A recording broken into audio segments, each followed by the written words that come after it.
ကျွန်တော်နေထိုင်ရာကဘာမြေကြီးရဲ့အနီးနားမှာကျွန်တော်လုံးဝမမြင်တွေ့နိုင်ပဲပုံအောင်နေရဲ့အေယာမကြောက်တုံးကြီးတွေအများကြီးရှိနေတယ်ဆိုတာကိုမိတ်ဆွေတို့ယုံကြည်နိုင်ပါမလား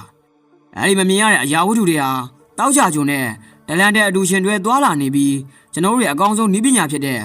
အဝေးကြီးမှန်ပြောင်းကြီးတွေနဲ့တောင်ရှာဖွေလို့မရနိုင်အောင်ပုံကုန်နေကြတယ်ဆိုရင်ရောမိတ်ဆွေဘယ်လိုခံစားရပါမလဲတကယ်လို့များအဲ့ဒီအထက်ကဂျိုသိန်းတစ်ခုဟာလမ်းကြောင်းလွဲပြီးကျွန်တော်ကဘာစီကိုဥတီလာခဲ့မယ်ဆိုရင်ကျွန်တော်လူသားမျိုးနွယ်တွေအားလုံးဘယ်လိုကံကြမ္မာမျိုးနွယ်ရင်ဆိုင်ရမလဲဆိုတာတွေးကြည့်ဘူးပါသလားဒီနေ့မှာတော့ပြည်သက်ကြီးအတွက်ကျွန်တော်တို့ရဲ့မျက်စိအောက်မှာတင်ပျောက်ကွယ်နေပြီးအချိန်မရွေးကဘာပြတ်သွားစေတဲ့အာဂါသတဲကမမြင်နိုင်တဲ့ရန်သူတော်ကြီးရဲ့အကြောင်းကိုတင်ဆက်ပေးသွားမှာဖြစ်ပါတယ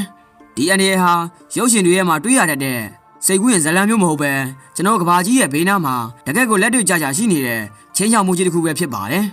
တောက်ကြကြိုလဲဘက်သွားလာနေတဲ့ပလန်ချောင်းတစ်ဝိုက်အတိအကျပြောရရင်တော့ကဘာနဲ့မနီမဝေးဟင်းလင်းပြင်ကျဲကြီးထဲမှာကျွန်တော်လူသားတွေလုံးဝရှာမတွေ့သေးတဲ့ရာပေါင်းများစွာသောဂျိုတင်ဂျုံမွားတွေဟာပုံကိုလှက်ပတ်နေနိုင်ခြင်းရှိနေပါတယ်အခုကျွန်တော်စကားပြောနေတဲ့အချိန်မှာတော့သူတို့ဟာနေကိုလှက်ပတ်နေကြပေမဲ့သူတို့ရဲ့တီနီယာအနေထားကကဘာထက်နေနဲ့ပုံမနီးကက်စွာတည်ရှိနေတာကြောင့်ကျွန်တော်ကဘာကနေလှမ်းကြည့်မှဆိုရင်နေမင်းကြီးရှိရာဘက်တဲ့လောက်ကိုချိန်ရွယ်ကြည့်ရှုမှသာမြင်တွေ့နိုင်မဲ့အနေအထားမျိုးဖြစ်နေပါတယ်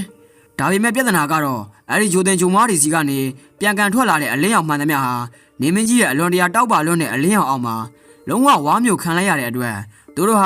ာနေရဲ့အလင်းစူးစူးအောင်မှာကျွန်တော်ရှာမတွေ့နိုင်အောင်ပျောက်ကွယ်နေကြတာပဲဖြစ်ပါတယ်။ဥပမာကျွန်တော်ညကောင်းခင်ရမှာမြင်တွေ့ရတဲ့ကျဲတွေဟာမနက်ခင်းနေမင်းကြီးထွက်ပေါ်လာတဲ့အချိန်မှာတော့အားလုံးပျောက်ကွယ်ကြရပါတယ်။ဒီကြောင်တုံးကြီးတွေဟာကဘာဂျုံနဲ့ကြာတာပရိဂျိုကြားမှာရှိတဲ့ပင်မဂျိုတင်ဂျုံမခပတ်ထဲကအရာတွေမဟုတ်ပဲနေအဖွဲစည်းရဲ့အတွန်းပန်းကြတဲ့နေရာမှာတောက်ကြဂျုံနဲ့အတူတချို့ထစ်ပက်တင်ရိုက်ခတ်မှုလို့ခေါ်တဲ့တောက်ကြဂျိုရဲ့ကြာခြင်းအတိုင်းထက်တူညီများလှည့်ပတ်သွားလာနေကြတဲ့တောက်ကြဂျိုပတ်လန်းတူဂျိုတင်များဖြစ်ကြပါတယ်။နေမြန်ပညာရှင်တွေကကွန်ပျူတာပုံဖော်ဆက်တွေအသုံးပြုပြီးနှစ်ပေါင်းများစွာကြာမြင့်မဲ့အခြေအနေတွေကိုတွက်ချက်ကြည့်တဲ့အခါမှာတော့အဖြေကစိတ်သက်သာရစရာရှိမနေပါဘူး။ဘာကြောင့်လဲဆိုတော့ဒီဂျိုတင်ဂျုံမွားတွေရဲ့ပတ်လန်းကြောင်းဟာတည်ငြိမ်မှုမရှိဘဲအချိန်ကာလကြာမြင့်လာတာနဲ့အမျှလမ်းကြောင်းပြောင်းလဲသွားတတ်ပြီးနှစ်ပေါင်း1200လောက်မှာသူတို့ရဲ့ပတ်လန်းဖွဲ့စည်းပုံတစ်ခုလုံးပြောင်းလဲသွားနိုင်ကတောက်ကြဂျိုနာမှာ2000ကြီးနေခဲ့တဲ့ဂျိုတင်တစ်ခုဟာနောက်ဆုံးမှလွန့်ထွက်သွားပြီးကမ္ဘာပတ်လန်းကြောင်းနဲ့ပုံနီးကတဲ့နေရာကိုရောက်လာနိုင်လို့ပဲဖြစ်ပါတယ်။ဂျာတာပရိဂျိုမှာလည်းပတ်လန်းတူဂျိုတင်ဂျိုမအုပ်စုတွေရှိနေပေမဲ့သူတို့ကကမ္ဘာနဲ့အရန်ဝေးကွာတာကြောင့်ပြဿနာမရှိနိုင်တော့လဲတောက်ကြဂျိုရဲ့ဂျိုတင်ဂျိုမတွေကတော့ကမ္ဘာနဲ့နီးကပ်လွန်ပြီးပတ်လန်းမတည်ငြိမ်မှုကြောင့်တချိန်ချိန်မှာကမ္ဘာပတ်လန်းကြောင်းကိုဖျက်ဆီးဝင်ရောက်လာနိုင်တဲ့အန္တရာယ်ကြီးရှိနေပါတယ်။ပိုပြီးရင်လေးစရာကောင်းတာကတော့ဒေဗန်ပညာရှင်တွေရှာဖွေတွေ့ရှိထားတဲ့အရေးအတွက်ဟာတကယ်ရှိနေတဲ့ပမာဏရဲ့အစွန်းထွက်နမူနာလေးလောက်သာရှိပြီးအများစုကမမြင်ရပဲပုံအောင်ကြံရှိနေတုံးလို့တန်တရားရှိနေကြတာပါဒီပုံအောင်ရဲ့အရာဝတ္ထုတချို့ဟာအကျယ်ပေ1000နီးပါးလောက်ရှိနိုင်ပြီးဒီအရွယ်စားဂျိုတင်တစ်ခုဟာကဘာကိုဝင်တိုက်ခဲ့မယ်ဆိုရင်2မိုင်ကနေ3မိုင်လောက်ကျဲတဲ့ဥက္ကပြန်ပေါကြီးဖြစ်သွားစေနိုင်ပါတယ်ဒီလိုဝင်တိုက်မိတဲ့အခါထွက်ပေါ်လာတဲ့စွမ်းအင်ဟာမကတန်ရာချိန်ပေါင်းများစွာနဲ့ညီမျှပြီးလူနေထူထပ်တဲ့နေရာမှာသာကြားရောက်ခဲ့ရင်ကြီးမားတဲ့ပျက်စီးဆုံးရှုံးမှုဖြစ်စေမှာပါဂျိုတင်ကကဘာကိုအချိန်ပြင်းပြင်းဝင်ဆောင်တဲ့အခါမာကျောတဲ့ကြောက်သားတွေတောင်အငွေ့ပြန်သွားမှာဖြစ်ပြီးပေါက်ကွဲမှုကိုမြင်ရတော့တဲ့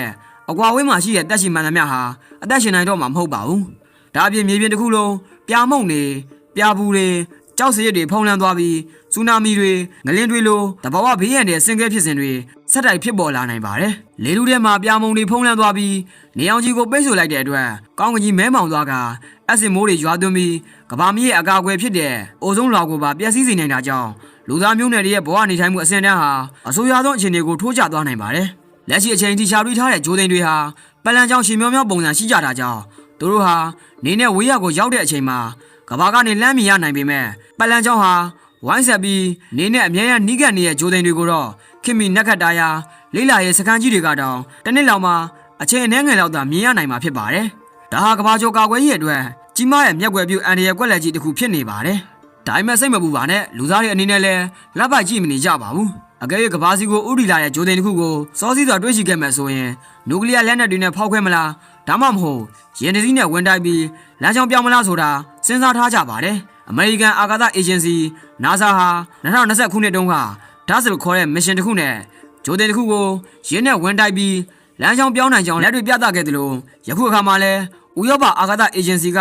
ဟီဝါလို့ခေါ်တဲ့ယင်ကိုလွှင့်တင်ပြီးအဲ့ဒီတိုက်ခိုက်မှုရဲ့ရလဒ်တွေကိုအတိအကျပြန်လည်စစ်ဆေးဖို့စီစဉ်နေပြီဖြစ်ပါတယ်ကျွန်တော်မမြင်နိုင်တဲ့အန်ဒီရယ်တွေအာကာသထဲမှာဘလောက်တောင်များပြားနေမလဲဆိုတာကိုတွေးကြည့်ရင်ကြက်သီးထစရာပါပဲ ဒါပေမဲ့သိပ္ပံပညာရှင်တွေကတော့ကဘာကြီးကိုကာကွယ်ဖို့အစွမ်းကုန်စူးစမ်းနေကြပါတယ်ဒီနေ့တင်ဆက်ပေးတဲ့အကြောင်းအရာလေးကတော့မိတ်ဆွေတို့ရဲ့စူးစမ်းခြင်းတွေကိုဖြည့်ဆည်းပေးနိုင်မယ်လို့မျှော်လင့်ပါတယ်အခုလိုထူးဆန်းအဝေးရဘိုးသူတာတွေကိုအများကြီးကြည့်ရှုနိုင်ဖို့အတွက်ကျွန်တော်ရဲ့ဇော်လေးအတာထိမဲ့ channel လေးကို like လေးနှိပ်ပြီး subscribe လေးလုပ်ဖို့မမေ့ပါနဲ့ဦးနော်နောက်ထပ်စိတ်ဝင်စားစရာဗီဒီယိုတွေမှာပြန်လည်ဆုံတွေ့ကြပါမယ်ခင်ဗျာအဆုံးထိကြည့်ပေးတဲ့အတွက်အားလုံးကိုကျေးဇူးတင်ပါတယ်